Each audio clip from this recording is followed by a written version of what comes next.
सच्ची मानना। तुम्हें कैसे बताए? प्यार हृदय का विषय होता है, बाहरी व्यवहार का विषय नहीं होता।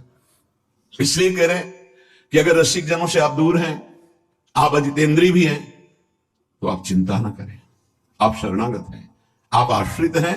राधा मधुपति पदाम्बुज भक्ति रस पूर्ण, आपका हृदय प्रिया प्रीतम के प्रेम रस से पूर्ण हो जाएगा। आप एक एक मिनट आपका जो जा रहा है बहुत कीमती जा रहा है, बहुत महिमा में जा रहा है। आप ये मत देखो कोई देख रहा है कि नहीं देख रहा। आप अपनी दिनचर्या में, आप अपनी शरणागति में सच्ची आपको बहुत प्यार है। प्यार का मतलब गले लगाना नहीं, प्यार का मतलब बात करना नहीं, प्यार का मतलब देखना नहीं, प्यार का मतलब ये कहना नहीं कि मैं आपको बहुत प्यार करता हूं। वो हृदय का विषय होता है। इसीलिए इस श्लोक में कह रहे हैं कि राधा मधुपति पदाम्बुज भक्ति रस पूर्ण पर दूर मुक्तस्य, जीवन मुक्त महापुरुषों की समीपता नहीं प्राप्त है, दूर है। अजितेंद्रियस्य, वो अजितेंद्रिय भी है पर कृपया, उसके ऊपर कृपा बरसेगी। वो आश्रित है, वो शरणागत है। तो मम वृंदारण्यम आश्रयो भवतु, कभी कृपा हो जाए मुझे वृंदावन का आश्रय मिल जाए, वृंदावन का वास मिल जाए। उपासक अपनी शरणागति पर ध्यान दे, बाहरी व्यवहार पर ध्यान न दे। जो प्रभु का भक्त है उसकी पहचान है, बहुत ध्यान से सुनना, महापुरुषों के वचन है। जो प्रभु का भक्त है उसकी पहचान है, वो नाम जप को अपना जीवन परम धन मानता है, इसलिए वो नाम जप रहित कभी एक मिनट नहीं हो सकता। भक्त वही है जो प्रभु के नाम को परम धन परम जीवन मानता है और हर समय ऐसे नाम जप में लगा रहता है जैसे संसारी पुरुष धन कमाने में। जो जितना भगवान नाम का संग्रह कर लेगा वो उतने ही उच्च भावना वाला बन जाएगा। भक्ति से क्या मिलता है जानते हो? भाव की ऊंचाई। बाजार में वस्तु का अगर भाव ना हो तो सड़ती रहती है, ऐसे ही भक्ति से भाव प्रकट होता है। भावहीन पुरुष सड़ता रहता है, नरकों में दुर्गति होती रहती है। अगर मनुष्य शरीर में भी है, वो विविध प्रकार की दुर्वासनाओं से सड़ता रहता है, जलता रहता है। और भक्त भावोत्सवेन भजताम रस काम धीनु, भाव में डूबा आनंद मगन रहता है। ये भाव कहां से आता है? जितना नाम रूपी धन एकत्रित करोगे उतना ही महंगा भाव आपके अंदर आ जाएगा। बोले तो प्रिया प्रीतम की लीला में डूबे रहते हैं, भाव कहां पहुंचा दिया? अभी कहां है? काम भाव, क्रोध भाव, लोभ भाव। अभी तुम्हारा भाव गिर गया, भाव उठाओ। तो बोले कहां है? बोले प्रिया प्रीतम के भाव में। बोले ये कहां है? बोले काम भाव में, क्रोध भाव में, लोभ भाव में। भाव ही सब कुछ है। भगवान को पुकार करके साक्षात सामने प्रकट करने की सामर्थ्य भाव में ही है। भाव पूरित टेर ही करती मुझे लाचार है, भाव बिन सुनी पुकारे मैं कभी सुनता नहीं। बात ध्यान करो, भाव सारा। और ये भाव कहां से आता है? पूज्य उड़िया बाबा कह रहे, जो भक्त जितना अधिक नाम जप कर लेता है उतना ही बढ़िया भाव उसका बन जाता है। जो नाम कीर्तन पर विश्वास करता है कि नाम कीर्तन कर रहा हूं तो मेरे प्रभु यहीं बैठे सुन रहे हैं, भक्त का सदैव ऐसा भाव रहता है। मैं पद गायन कर रहा हूं, मेरी प्रियालाल मुस्कुरा रहे हैं, वो सुन रहे हैं। वाणी श्री ध्रुवदास जी की सुन जोरी मुस्कात। अगर तुम्हें भाव नहीं आ रहा तो आचार्यों ने लिखा है कि जब 42 लीला गाई जाती है तो जोरी प्रिया प्रीतम परस्पर देखकर मुस्कुराते हैं और गायन और श्रवण करने वाले उपासकों पर कृपा करते हैं। जो सांसारिक पुस्तकों को, समाचार पत्र को और विलासिता भरी काम भरी बातों जिसमें लिखी हुई ऐसी पुस्तिकाओं को जो पढ़ते हैं वो कभी भक्त नहीं बन सकते। तो बाबा के समय मोबाइल नहीं चला था 60-70 वर्ष पहले। ये तो 35 वर्ष बहुत हुए होंगे, नहीं मोबाइल को भी लिख देते, क्योंकि उस समय पत्रिका ही गंदी बातों की लिखा पढ़ी वाली बातें पढ़ी। अब तो मोबाइल वाली बातें हैं। वो भक्त नहीं हो सकता जो गंदी बातें देखता है। नहीं, आपको तो अपनी वृत्ति पवित्र करनी, बचानी है। बहुत सावधानी की जरूरत है।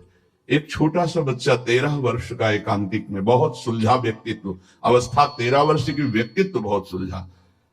वो अपने संयम की बात तो उनका भाई मोबाइल तो नहीं रखते, उनका लैपटॉप रखते हैं। तो उनका उसमें भी वही गलती होती है क्या? क्योंकि कभी हमने तो बोले हाँ सर्च करके वैसे किया जा सकता है, तो उनका फिर तो गलती होने की संभावना है। बोले हो चुकी गलती, आप संभाल लो।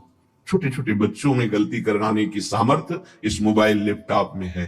विश्वास कीजिए, बहुत बढ़िया समय है, निकल चलो।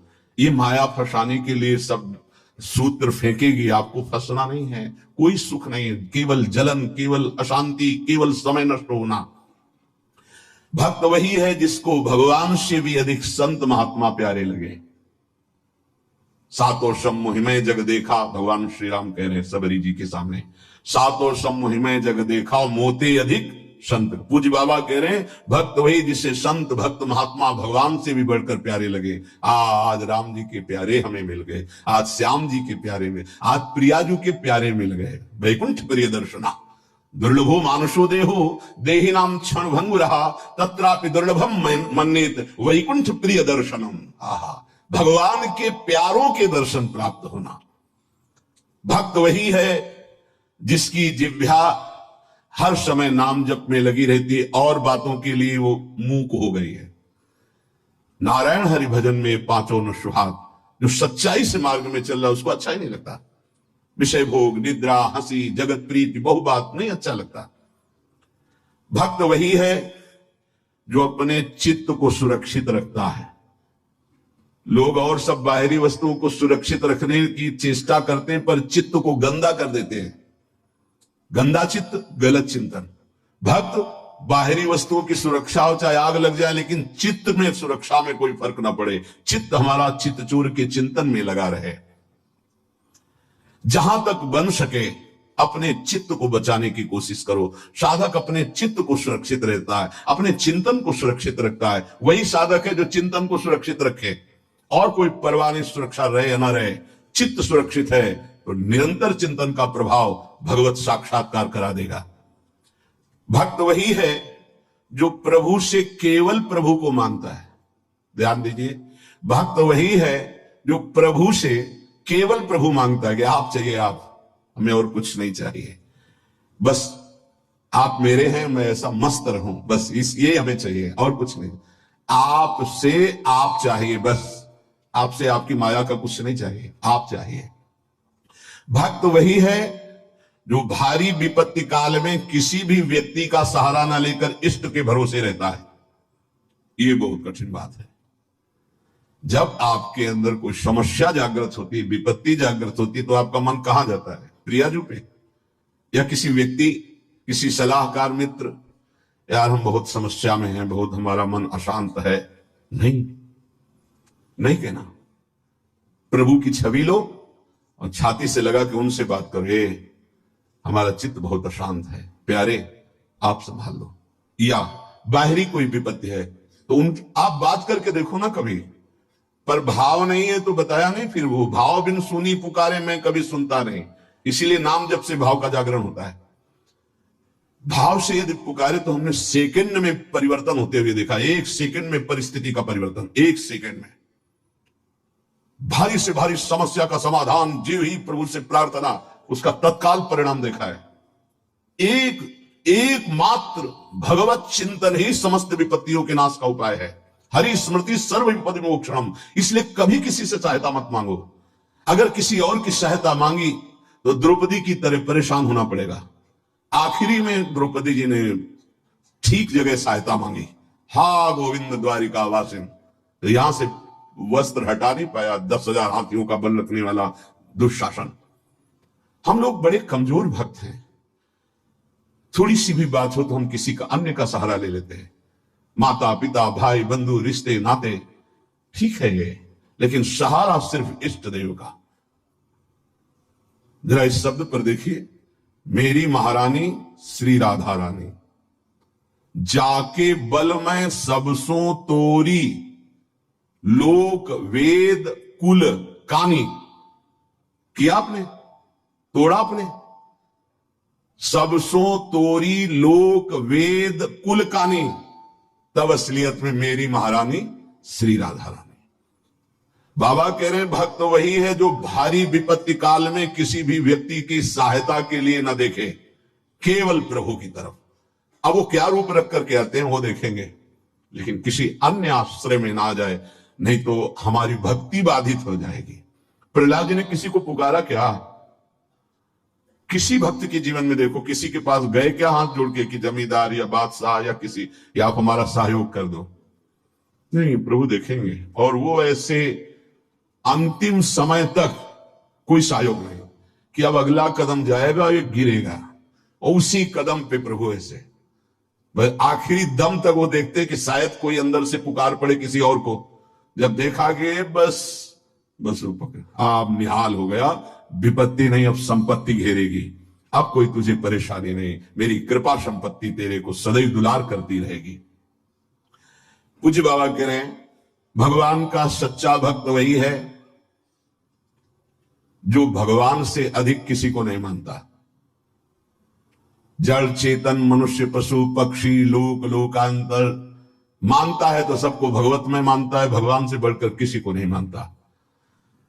फिर तुम किसी को अपना या पराया कैसे कह सकते हो? जब तुम श्री भगवान के हो तो तुम्हारा अपना कौन है? जब तुम श्री भगवान के हो, सब में भगवान है, तो पराया कौन है? ये सूक्ष्मता समझिए। तुम भगवान के भक्त होकर किसी और को अपना कहते हो या किसी को पराया कहते हो, तो अभी सही भक्ति नहीं आई। ना कोई अपना और ना कोई पराया।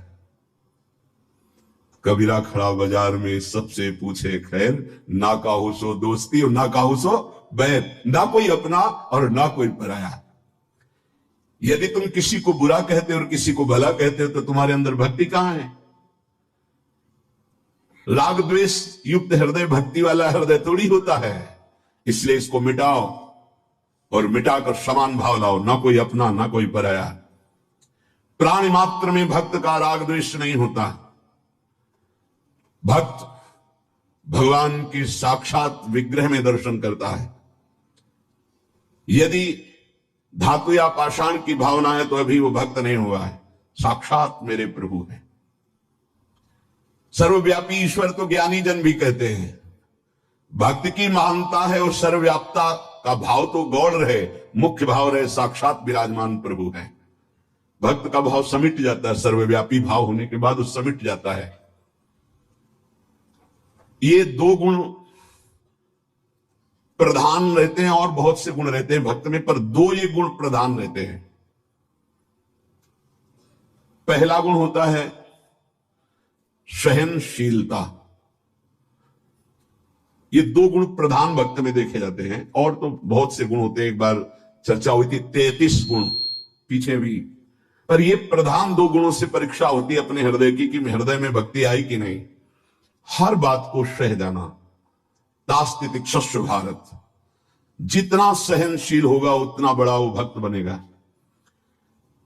जब कोई इस मार्ग में चलता है तो उसके सामने इस बात की परीक्षा आती है, तुम कितना सह सकते हो। जब आपको बुरा लगना ही बंद हो जाएगा तो आपको भगवान परमानंद प्रदान करेंगे। जब तक बुरा लगता है तब तक साधन करो और उस बुराई को सह जाओ। जो आपसे कोई गाली दे रहा है, अपमान कर रहा है, निंदा कर रहा है, या काम क्रोध लोभ कुछ भी, सह जाओ, चुप रहो, शांत रहो, सह जाओ। नहीं, किसी से कह देते हैं तो हृदय थोड़ा खाली हो जाता है, तो कहते हैं यहां नहीं होगा। रहीमन मन की मन व्यथा रखिए मन में गोए, ये देव सिद्धांत है। कहू ते कछ दुख घटी हुई, कहने से दुख कम हो जाता है। पर काहि कहो यह जान न कोई, पर किससे कहूं इस बात को कौन जानेगा। तो रहीमन मन की मन व्यथा रखिए मन में गोए, सुनी छलई है लोग सब बांट न ली है कोई। विनोद होने लगे, तुम्हारा मजाक बना देंगे लोग। सहनशील, बहुत गंभीर। वैसे भी साधुता की जब बातें आती है तो सहनशील, आशय, उदार, धीरज सहित विवेकी, जहां देखो तहां तितिक्षवः पहला शब्द है साधु के लक्षण का। यहां कह रहे हैं दो बातें भक्त की पहली पहचान। पहला, सहनशील कितना है। लोग उससे बुरा कहेंगे, उसकी हंसी उड़ाएंगे, उस पर कटाक्ष मारेंगे, उसका अपमान करेंगे, उसको छोड़ देने की धमकी देंगे, उसको लड़ने के लिए उत्साहित करेंगे। उसकी पराजय भी हो सकती है, पर वो शांत गंभीर, अपनी अंदर की वृत्ति को कभी विचलित ना होने दे, सह जाए। बहुत ध्यान देने की बात है। भजन करके उसे बचाना कठिन, बचा के पचाना कठिन। ये है भजन करना और उसको बचाना और उसको पचाना। आप को बुरा कहेंगे, पूज्य बाबा कह रहे, हंसी उड़ाएंगे, आपके कटाक्ष मारेंगे, बड़ा भजनानंदी बनता है, किसी से तो बात ही नहीं करता है, अपने को कुछ ज्यादा ही भगत समझते हैं क्या। ऐसे क्या क्या कटाक्ष करेंगे।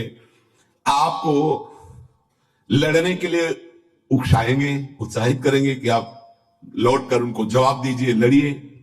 वो ऐसा महसूस करवाएंगे कि आप हार गए, चुप हो गए, आप दब गए। चुप हो जाओ, हार जाओ, हारे को हरि नाम, मौन होकर चुपचाप सह जाओ। इस गुण से अध्यात्म की उन्नति बहुत जोर की होती है। सहिष्णु, सहनशीलता, तितिक्षा, इनको एक ही शब्द के पर्यायवाची है। सहित सहित बाढ़े भगत ग्रह तन गुरु हितगार, सेवक जी महाराज कहते हैं। और जिसके अंदर सहनशीलता नहीं है तो वो केवल परमार्थ का आडंबर करेगा, स्वप्न में भी आध्यात्मिक उन्नति नहीं हो सकती। जागृत की तो बात जाने दो, पकड़ लीजिए। सबसे पहला लक्षण सहन करना। ये आप संकल्प कर ले कि जीवन में सब कुछ सहन करना है मुझे। जो सह गया सो साधु, जो टूट गया वो विषयी। यही बात हमको एक शराबी ने समझाई थी ब्रह्मावर्त बिठूर में। ए देखो, तिल तिल ये छवि काटी गई तो आज भगवान बन के पूज रही। ए बच्चा, टूटना नहीं। क्या भगवान का बाहरी स्वरूप था? वो बाहरी तो ऐसे मदिरापान की एक लीला करते हुए दिखाए, लेकिन जब उपदेश मिला तो प्रणाम करके अंदर सोचा भगवान न जाने किस स्वरूप में, और वो शब्द जीवन में नहीं भूला।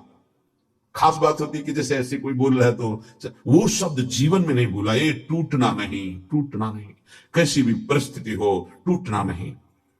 यहां भी कह रहे जो सहिष्णु नहीं, सहनशील नहीं, वो आध्यात्मिक उन्नति जागृत की तो बात जाने दो, स्वप्न में भी नहीं होगी। कुछ नहीं हाथ लगता, आडंबर केवल लेता है।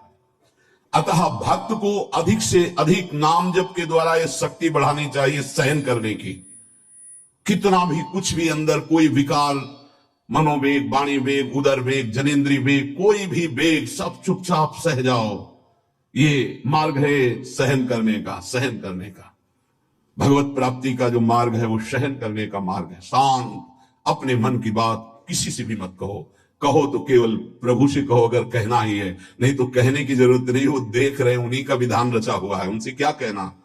वो भोरी सखी का एक पद में है ना, दिल दे करके दिल की सुख दुख की बातें क्या कहना। जब दिल ही दे दिया तो क्या सुख दुख की बातें कहना। पहला तो ये हुआ सहिष्णु, सहनशीलता, और दूसरा नाम जप। ये दो से भक्त की पहचान, दो चीजें। निरंतर नाम जप हो रहा है कि नहीं, हर प्रकार के आक्रमण को आप सह रहे हैं कि नहीं, बस यही भक्ति की पहचान। और तो सब लक्षण आ ही जाते हैं। नाम में जितनी अधिक शक्ति है उतना कोई वर्णन ही नहीं कर सकता। इतनी अधिक अचिंत शक्ति नाम में है। नाम में जितना मन लगाओगे तो तुम्हारा मन निर्मल और तुम्हारा बल बढ़ता जाएगा, और वो निर्बल होता जाएगा। दोनों बात समझ लो। मन निर्मल और निर्बल। निर्बल तुम्हारे अधीन।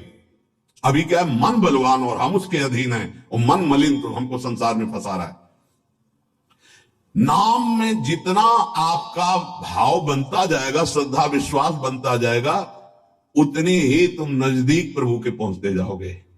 भजन करना कठिन, करके बचाना कठिन, पचाना एक सूत्र केवल, सब कुछ सहन करना है जीवन में। भूख प्यास, गर्मी सर्दी, मान अपमान, निंदा स्तुति, सब सहन करना। चुप, शांत एकदम अंदर, और नाम जप। बस ये दो बहुत जोर की बात बाबा ने बताई कि सहनशीलता और नाम जप ये प्रधान दो गुण हैं जिससे भक्त की पहचान होती। तो हम अंदर अपने करें, दूसरों पे नहीं, अपने अंदर कितना नाम जप कर रहा हूं, कितना सहनशील है। जब नई नई अवस्था में साधन में आए थे तो ये मनाते थे कि कोई अपमान करे, देखे कैसा लगेगा। कोई अपमान करे तो फिर भगवान ने बड़ी कृपा की, बहुत अच्छे अच्छे शब्दों के स्वागत हुई, तो हृदय में भी अब कैसा लग रहा है। एक समय ऐसे सीधे गंगा के किनारे जा रहे तो सामने से बड़ी गालियां और बड़े कटु वाक्य, ऐसे वैसे क्या क्या बातें। शांत एकदम चुप, कैसा लगा। मांगते थे कि प्रभु कभी अपमान हो तो कैसा लगेगा, कैसा लगा। शांत मन, हाँ चलो ठीक है, आगे चलो। भगवान कृपा करके देते हैं। संत जन इसी से समझते कि हमारे ऊपर कितनी कृपा है। जब हमारा कोई अपमान करे, हमें गुस्सा ना आवे, कोई विकार हमारे अंदर आवे, गलत चेष्टा ना हो, उसको सह गए, तब तक बड़ी कृपा श्री भगवान की हमारे ऊपर है। संसार का चिंतन तो सारी दुनिया करती है। यदि भक्त भी संसार का चिंतन है तो किस बात का भक्त है। अगर दो चीजें लानी है, सहनशीलता और निरंतर भजन, तो ये 6 साधन हैं, ये 2 महान सद्गुण प्राप्ति के। भक्त के 2 महान सद्गुण, सहनशीलता और निरंतर नाम जप। अगर ये बात तुम्हें लानी है तो ये 6 साधन पूज्यपाद बुढ़िया बाबा जी महाराज बता रहे हैं। पहला, हल्का भोजन। पहला प्रहार भोजन पर किया है, और सच्ची बात है, और आप लोग भी अनुभव किए होंगे अगर भजन में चित्तवृत्ति लगाए हैं, पेट में वजन ज्यादा भजन कम। देख लो, आप खुद देख लो, हल्का भोजन, इतना हल्का कि आप भोजन पाकर बैठे और आपको महसूस ना हो कि आपके पेट में वजन है, इतना भोजन पाया। होता है जैसे 5 रोटी पाने की आपके पेट में क्षमता है तो 3 पाइए, 5 पाने की क्षमता और 7 पा गए तब तो फिर 7.5 ही शनिचर आ ही जाएगा बुद्धि में, नहीं आ जाएगा, बिल्कुल प्रमाद आ जाता, पक्का प्रमाद आ जाता। धन्यवाद है उन उपासकों को जो एक दिनचर्या में रहते हैं। हाँ ठीक है, 1 चम्मच खीर डाल दीजिए, 1 पीस से डाल, बस दोबारा हमसे मत पूछना, बस वो अपनी निष्ठा में रहते हैं। ये आहार विहार ही भजन में सबसे ज्यादा सहयोगी है और बाधक भी है। हल्का भोजन लिख रहे हैं बाबा, हल्का भोजन मतलब सुपाच्य भोजन और आधा पेट भोजन। एक दिन चर्चा हुई थी, अगर याद हो पीछे, 400 ग्राम अन्न में 24 घंटे में बहुत स्वस्थ शरीर रह सकता है। केवल रसेंद्री फंसाए है, रसेंद्री। हमें लगता है कि अगर हमें जीवन उछाल उत्साहित और बहुत सात्विक रखना है तो हल्का भोजन। दूसरी बात, प्राण संयम। ये जो बहुत जल्दी जल्दी श्वासें चलती हैं, इससे भजन में बड़ा बाधा पड़ती है। एक आराम से श्वास खींचिए, कितनी बार राधा नाम जपते हैं, फिर आराम से छोड़िए, कितनी बार छोड़ते हैं। प्राणों का संयम आवश्यक है, इसलिए 2-3 प्राण वायु का संशोधन की प्रक्रियाएं हैं जिनको सबको करना चाहिए। ये प्राणायाम के अंतर्गत नहीं, हम भजन की बात कर रहे हैं। आराम से बैठ जाओ, इसे दोनों स्वरों से वायु खींचो, कोई हाथ वाथ लगाने की जरूरत नहीं, पूरी खींचा और एकदम छोड़ दो। 7 बार किया एक बार में, 4 बार ऐसा करो, आप देखना एक ही प्रक्रिया है, कोई हाथ लगाने की जरूरत नहीं। प्राणवायु का संशोधन, खींचा, रोक लिया, नाम जप कर रहे हैं, एकदम प्राण व्याकुल ही छोड़ दिया।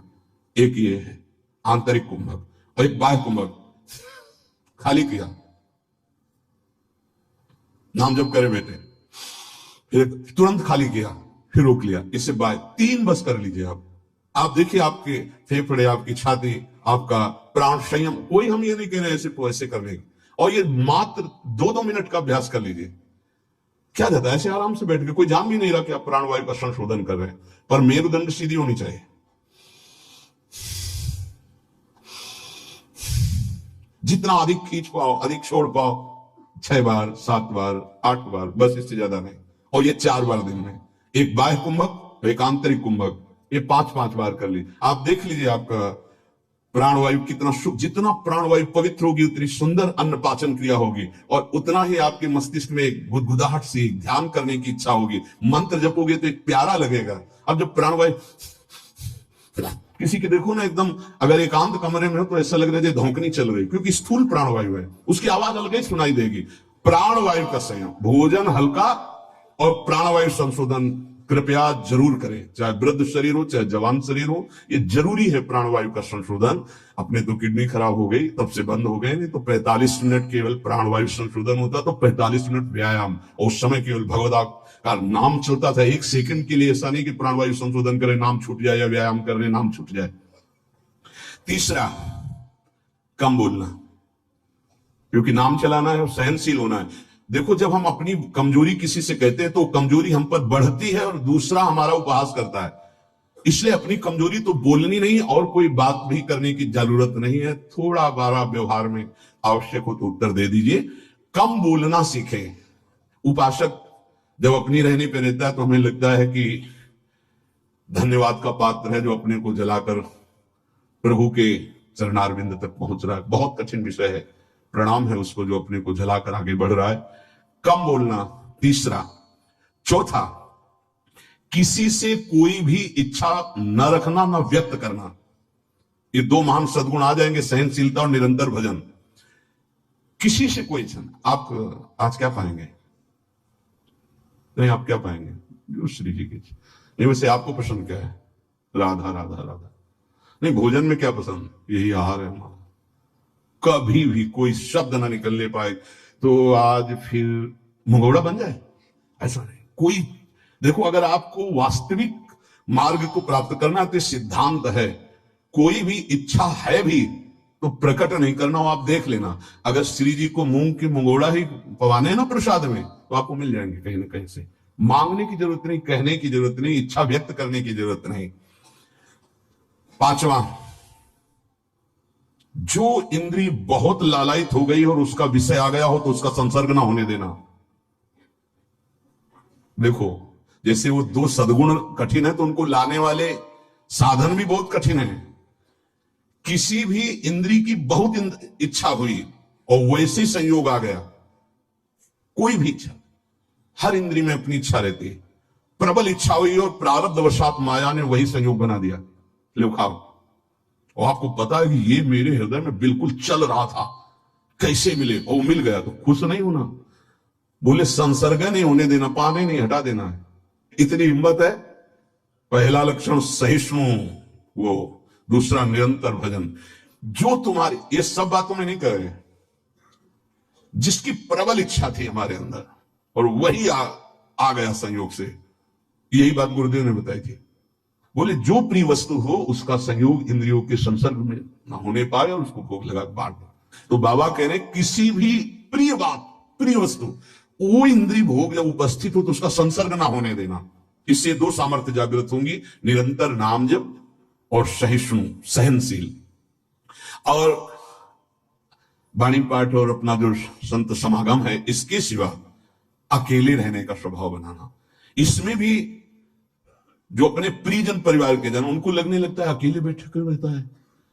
अरे वो अपने साधन में बैठा है, उसके लिए डिस्टर्ब थोड़ी होना कि अकेले क्यों बैठे। धन्य भाग है, जैसे अपने लोगों को सूचना मिलती कि एकांत ही चुपचाप बैठा है, तो अपने को पता है, अपना हृदय शीतल होता है कि सही मार्ग है, सही मार्ग है। एकांत देश में रहने का स्वभाव होना, प्राणों का संयम होना, भोजन बहुत हल्का सात्विक होना, कम बोलना, किसी भी तरह से अपनी इच्छा को किसी के सामने प्रकट ना करना।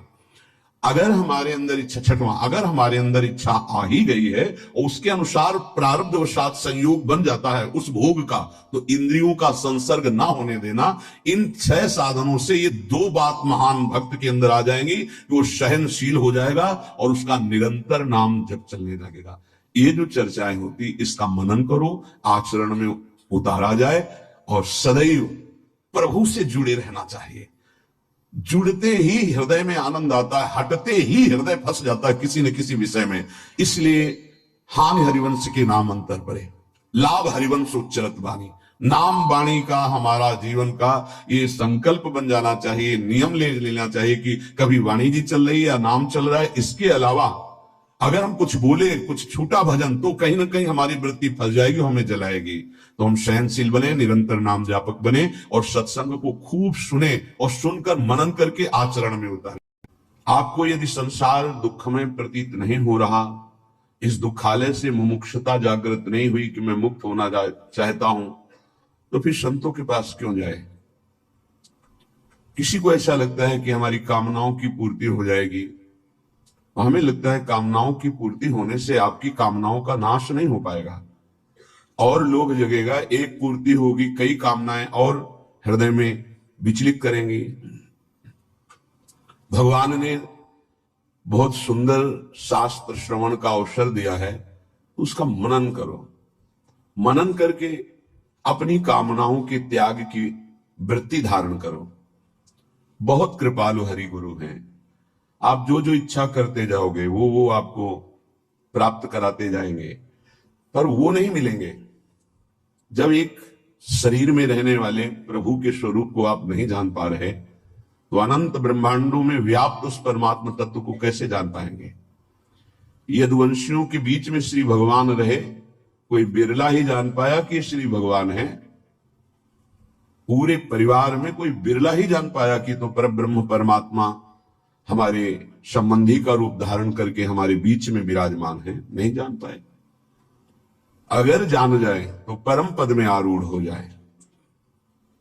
नहीं जान पाए इसका प्रमाण आखिरी में सब युद्ध करते हुए परस्पर द्वेष भाव जागृत होकर एक दूसरे को विनाश कर दिया।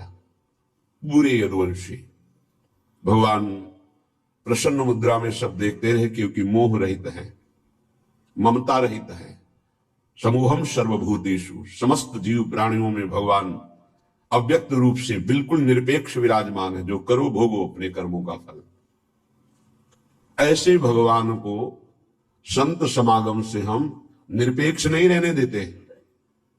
ऐसे भगवान को पक्षपात करना पड़ता है, और वो बोल पड़ते हैं अहम भक्त पराधीनो, मैं भक्त के अधीन हूं। बहुत बड़ी बात, श्री भगवान ने भक्ति का फल निश्चय किया कि जो संत समागम से मेरी आराधना करता है मैं उसके अधीन हो जाता हूं।